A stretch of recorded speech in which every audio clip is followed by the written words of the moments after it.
Po e kam denoncu, unë kërkova që ajo të largohej sepse e kisha shkarkuar.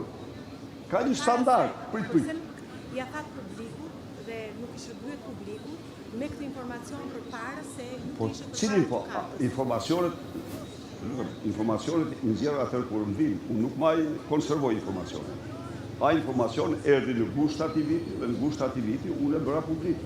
Mund të jetë kjo nuk është përgjegjësia ime, është përgjegjësia atyre që më kanë informuar, se më kanë dërguar informacione, s'kam se ta mbaj. Po mund shtosh pyetjen tjetër. Pse gjykatësia që bëri pa dinë nuk e bëri pa dinë në kohë kur ishte gjykatësia e Çeshtës? Kjo është pyetja, Anila. Sepse do ishte konflikt interesi. Do me thënë, për një minutë, një minutë. Do me thënë, ajo kishte gjithë urrejtjen për të bërë pa dinë, por nuk e bëri sepse do të konsumonte veprën e saj kriminale tek dosja. Akuzat false tek dosja. Kjo është, se ajo po të kishte. Ajo thoshte që ky zotëri po më intimidon, po më fyr. Nuk e hapi gojën, se kishte misionin. Dhe e bëri këtë pasi hoqi dosjen, nyti pa dinë në urdhër të Edi Ramës dhe Altin Tropinit. Berisha ju deklaruat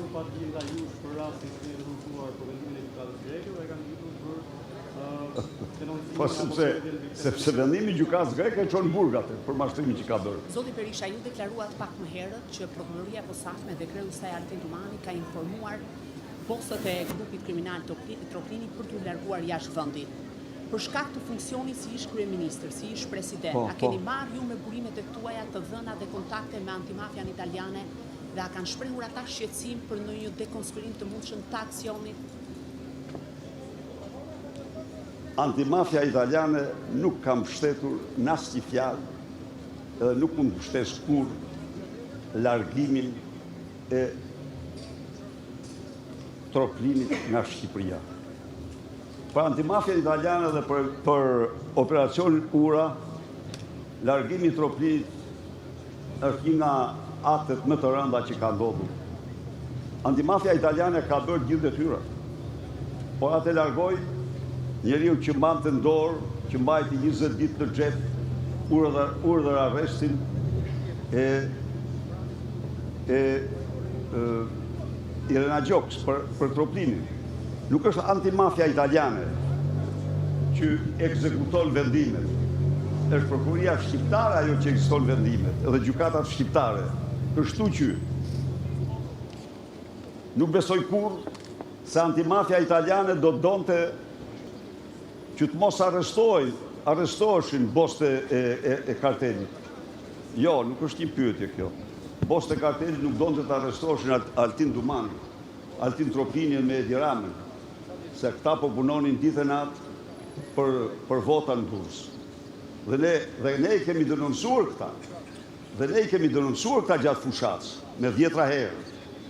Edhe me 10 herë. Edhe darkat e tyre në kodrët kuajve, edhe drekat e tyre në shtëpinë e Vagjushit. Të gjitha. Prandaj dhe këtu, Dumani me qillën tokë të hypet zbres, do quhet Troplin gjerdit e fundit jetës tij. Troplin vetë. Nuk mund t'ja iqi kërë. Nuk bëni mirë, sepse ai ishte një gjë të nërësisht të ranë. Rëndoj krime monstruoze në vite. Një lloj si Hajri. Ku është Hajri? Kush e kishte të Hajri? E ti e din shumë mirë që flitet për një shumë të madhe. Personalisht për Dumanin me Hajri.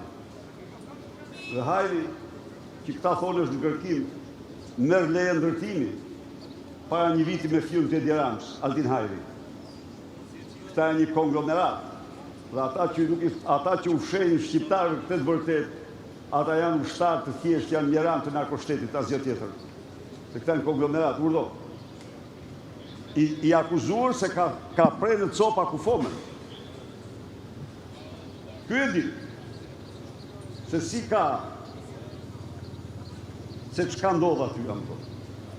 Por fjalët janë, në atë kohë janë thënë që ka dhënë 600.000 euro. Unë dokumentar s'kam sigurisht. Po e vërteta është që ai është i lirë. Ai bëri fushata aktive. Ai shkoi dhe kërcoi deputetën tonë. Ndaj dhe mediat, i ftojnë mediat, të bëjnë një shqyrtim të qëndrimeve ndaj narkoshtetit. Sepse, jo ju, se ju bëni një punë, nuk e them, të shqyrë të kronikave, rrezikoni në një farë mënyrë, pa diskutim se është nuk është një gjë që unë e vlerësoj shumë atë. Por ka të tjerë doktrinar, urdo? Për koltukun, ata që rrinë koltuk.